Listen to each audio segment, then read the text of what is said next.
Battle of Spion Kop.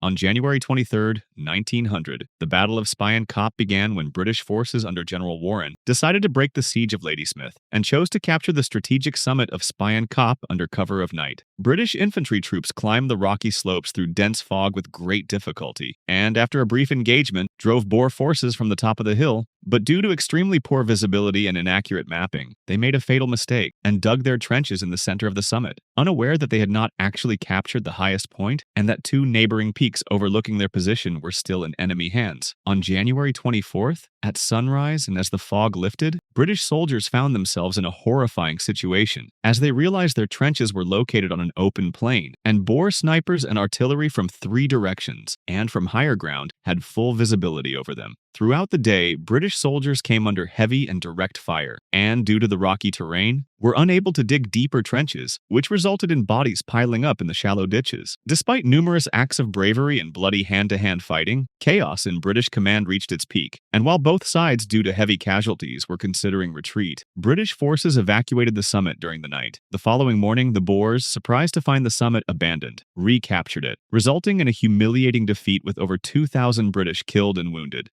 Battle of Edessa.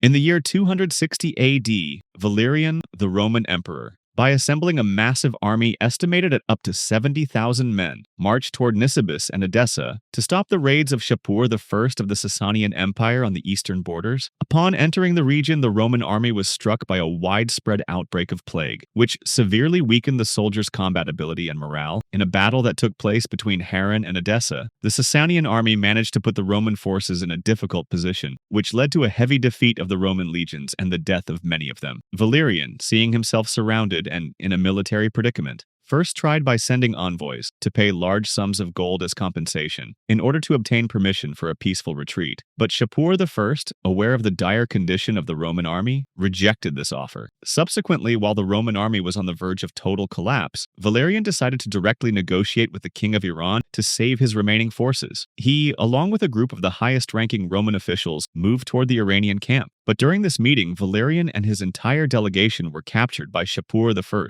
After this event, the rest of the Roman army, which no longer had leadership, surrendered, and thousands of them were exiled to Iranian territory along with the emperor. To be employed in Sasanian construction projects, Shapur carved this victory on the walls of the Kaaba-ye-Zartosht and on rock reliefs. Battle of Hattin.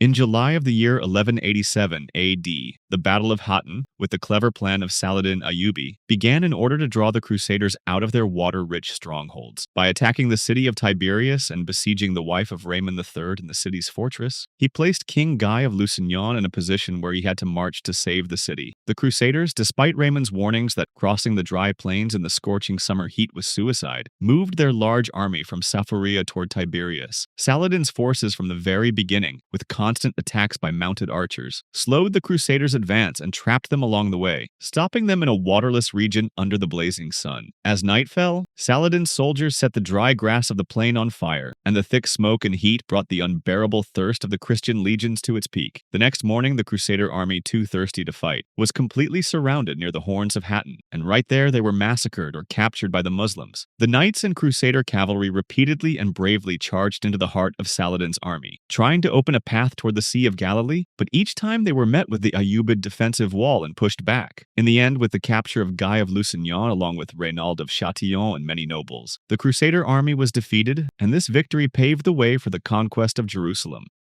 Battle of Poitiers. On the 19th of September, 1356, the Battle of Poitiers began when Edward, known as the Black Prince, was retreating with his spoils, when he was surprised and halted by the much larger army of John II, King of France. The English army, which was numerically inferior, took position on top of a hill and deployed its longbowmen on the flanks. To narrow the path of the French assault, the battle began with the reckless charge of 2 units of elite French knights and cavalry, who intended to break the ranks of the English archers, but a rain of English arrows brought down their horses and caused massive chaos on the front line. With the defeat of the cavalry, John II ordered the heavily armed infantry to attack in successive waves, but these soldiers, due to marching long distances across rough terrain on foot, were severely exhausted before reaching the English lines. While the first wave of French infantry led by the Dauphin was retreating, the second wave under the command of the Duke of Orléans panicked upon seeing their withdrawal. and fled the battlefield without fighting. King John, witnessing the collapse of his army, personally led the third wave toward the heart of the English forces, and a bloody hand-to-hand battle erupted. But at a critical moment, the Black Prince ordered a small reserve cavalry unit to circle behind the hill and attack the French rear. This pincer movement caused the French army to be completely surrounded and shattered, and ultimately the King of France, along with his young son and hundreds of nobles, was captured by the English. A stunning victory that plunged France into a deep political and economic crisis. Retreat from Kabul.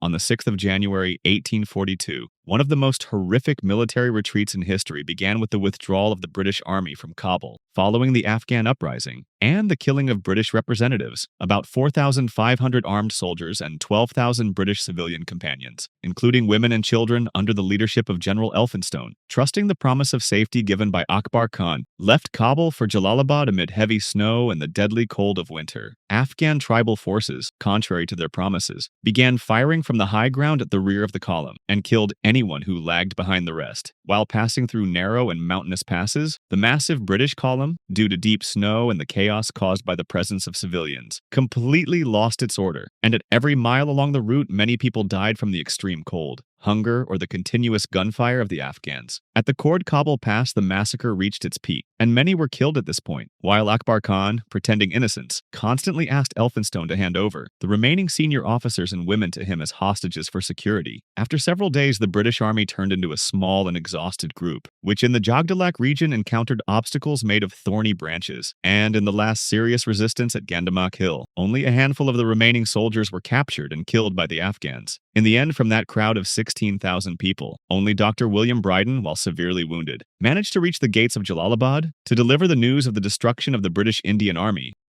Battle of Chancellorsville.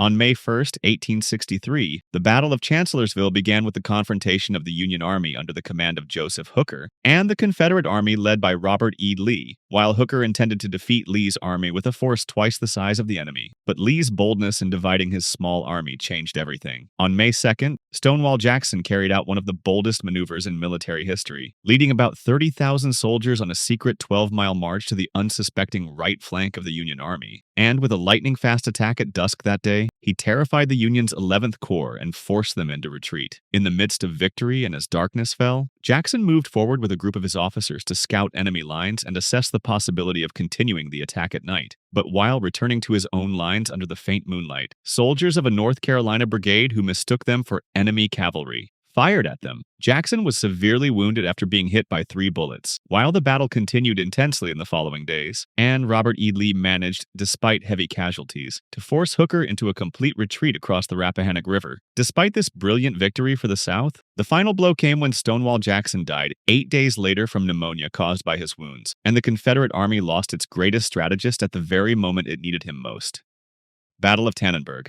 On August 26, 1914, the Battle of Tannenberg is considered one of Germany's most decisive victories in World War I. The 8th German Army under the command of Paul von Hindenburg and Erich Ludendorff, using their efficient railway network, moved their forces rapidly, but the key to their victory lay in the communication errors of the Russian army. The Russians, due to a lack of skilled personnel and cryptographic equipment, sent many sensitive orders and army movements completely unencrypted via radio. The Germans, intercepting all these messages, learned exactly about the gap created between the 2 Russian armies and the halt of the 1st Russian army in the north, and with confidence moved all their forces south to encircle the 2nd Russian army. While Samsonov believed he was pursuing retreating Germans, in reality he was moving into a large trap, and on August 28th, the flanks of his army were smashed by German forces. By August 29th, the 2nd Russian army was completely surrounded in a vast forested area, and late attempts to retreat turned into a total disaster in which thousands of Russian soldiers were killed or captured in the forests. With the complete collapse of the army, Samsonov, unable to bear this disgrace, committed suicide in the forest, and the battle on 30 August ended with the near total destruction of the 2nd Russian army, and the capture of over 90,000 of its soldiers, as well as about 12,000 German casualties, a stunning victory achieved by the Germans by listening to the enemy's plans over radio waves. Battle of the Somme.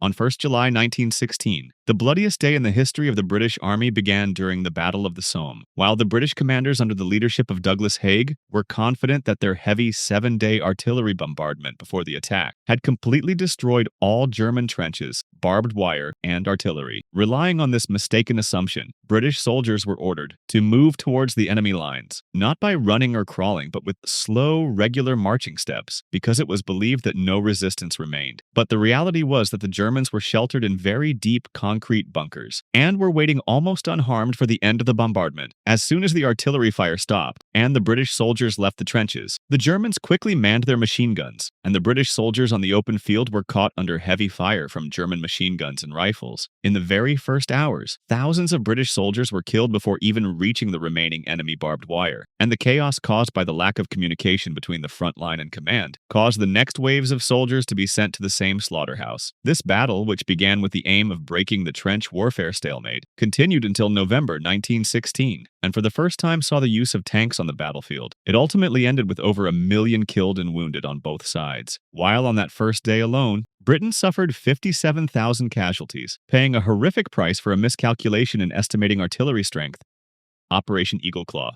On 24 April 1980, Operation Eagle Claw began with the aim of rescuing 52 American hostages from the United States Embassy in Tehran, during which a highly complex multi-stage plan was initiated with the deployment of C-130 aircraft and RH-53D helicopters from the aircraft carrier Nimitz towards a temporary landing point in the Dashti Tabas Desert. From the very beginning, the operation faced unforeseen difficulties, and 8 helicopters en route encountered a massive sandstorm, causing technical failures and hydraulic system shutdowns in 2 of them. Ultimately, only 6 helicopters managed to reach the assembly point in Tabas. While the Delta forces were refueling and preparing, another helicopter suffered a severe technical failure, reducing the number of operational helicopters to 5, which, according to pre-established protocols, was insufficient to continue the operation, and Jimmy Carter, the sitting president, ordered the mission aborted and a withdrawal. The main disaster occurred during refueling to leave the area, when one of the helicopters lost balance amid heavy dust and collided with a C-130 fuel aircraft, causing a massive explosion and the death of 8 American soldiers. Following this explosion, the remaining forces were forced to abandon the other operational helicopters in the desert and leave Iranian territory with the remaining aircraft, a failure that not only led to the death of soldiers and loss of expensive equipment, but also politically dealt a severe blow to the Carter administration and resulted in fundamental changes to the structure of U.S. Army Special Operations.